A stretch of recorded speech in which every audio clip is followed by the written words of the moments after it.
I personally believe that all humans make mistakes. To err is human.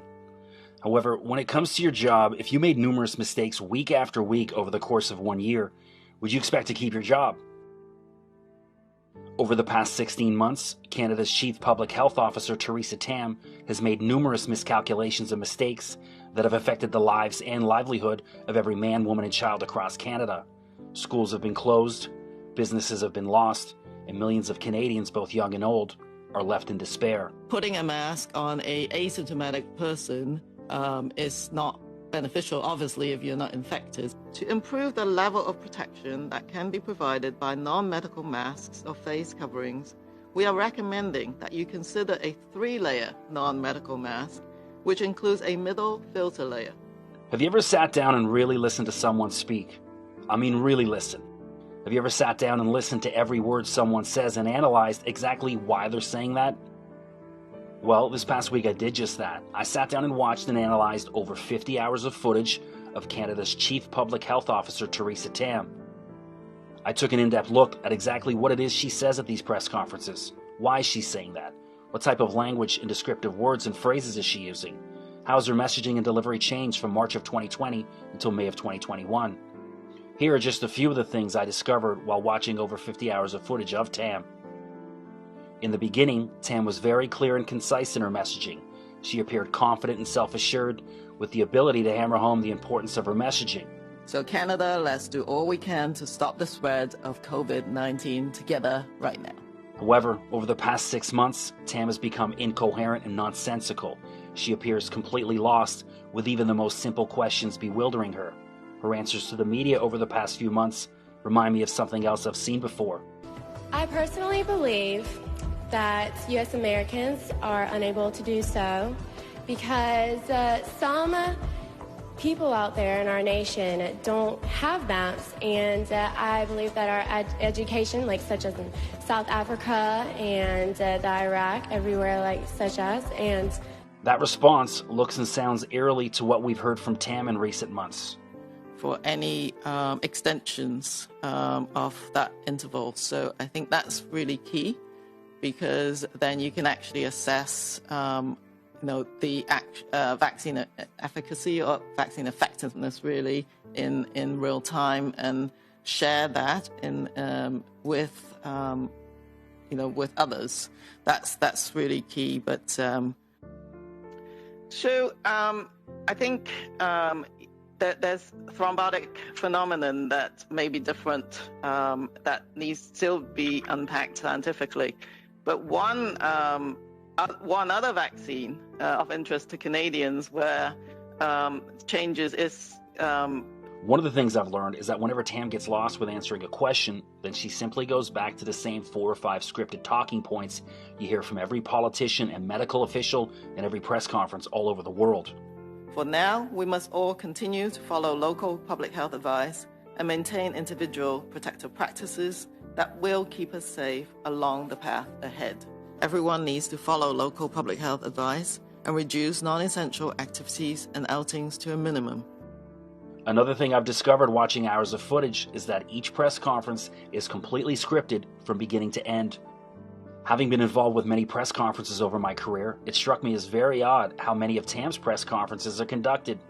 It's standard practice for a member of the media to announce who they are and what company they work for prior to asking a question.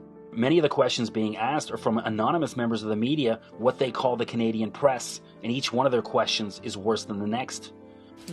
Like you said, it is a complex situation, but often the solution when COVID finds itself in a long-term care home is to completely isolate the residents of that of a care home, and that has its own issues as well.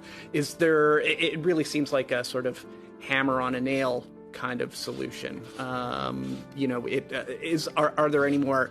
Is there? I guess what I'm trying to get at is there any way of avoiding isolating seniors so that they can still have interaction with the outside world? Because too often it seems like they basically end up in solitary confinement because of this. Another thing I discovered is that the real members of the media who attend these press conferences in person or online are not allowed to ask any questions of their own, but are provided more scripted questions in advance to ask if they want to participate. So you've offered some guidance, and correct me if I'm wrong, it's not I guess the question I want to ask is, let me just read the question I've been given, sorry. Once you understand that these press conferences are completely scripted from beginning to end, the next question naturally would be, well, who is scripting these press conferences for? Over the past few months, Tam's messaging and the language she uses has shifted dramatically. That leads me to believe the Canadian military intelligence is scripting everything Tam says at her press conferences. One of the things that tipped me off is that how she started to use phrases that only a person in the military would use.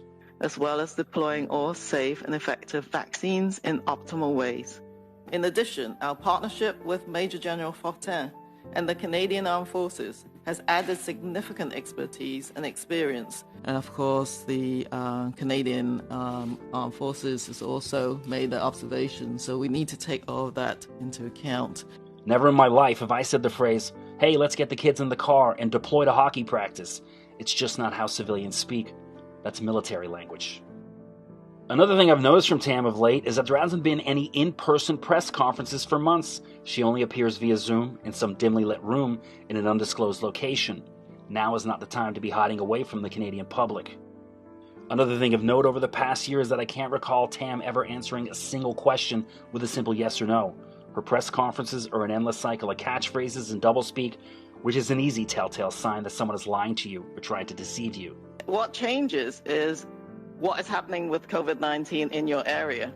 That balances the risk and benefits, because the vaccine is going to be a very effective tool in reducing severe illness and deaths, for sure. And so the benefits of the vaccine absolutely will outweigh the risk of the clotting disorder, particularly in areas of high transmission. Another thing that surprised me over the past few months from Tam is how poorly prepared she is to speak to the media. Even though her press conferences are completely scripted and she is likely aware of each potential question that will be presented to her, she still seems to struggle with providing even a basic coherent answer. More telltale signs that everything happening to Canadians over the past year has been carefully scripted and prepared well in advance is when Tam slips up and mentions things that are going to happen that haven't already happened yet. At her January 15, 2021 press conference, Tam hinted that surgeries will be stopped and that there will be travel restrictions at the Ontario-Quebec border. Neither of those things came into effect until the middle of April, but Tam was talking about them 4 months earlier. You've seen the provinces of Quebec and Ontario looking at reducing the mobility of the population by their public health announcements. If the growth in cases continue at the current rate in heavily impacted areas, the ability to continue with the present level of elective procedures will become increasingly difficult. None of this is a coincidence. Tam has seen the playbook in advance. She knows what the game plan is for Canadians, and every word out of her mouth is simply political theater. One thing that's become abundantly clear when you sit down and watch over 50 hours of Tam's press conference footage is that in recent months, this woman has absolutely no idea what she's even talking about anymore. Her media sessions have become 60-minute smokescreens designed to both appease and confuse the people of Canada. Every sinister plan needs a patsy or a fall guy. I personally believe Tam seems completely lost in front of the camera these days, and I suspect that perhaps even she's being hung out to dry by her cohorts in the Canadian government. Oh, what a deadly web we weave when we practice to deceive. I personally believe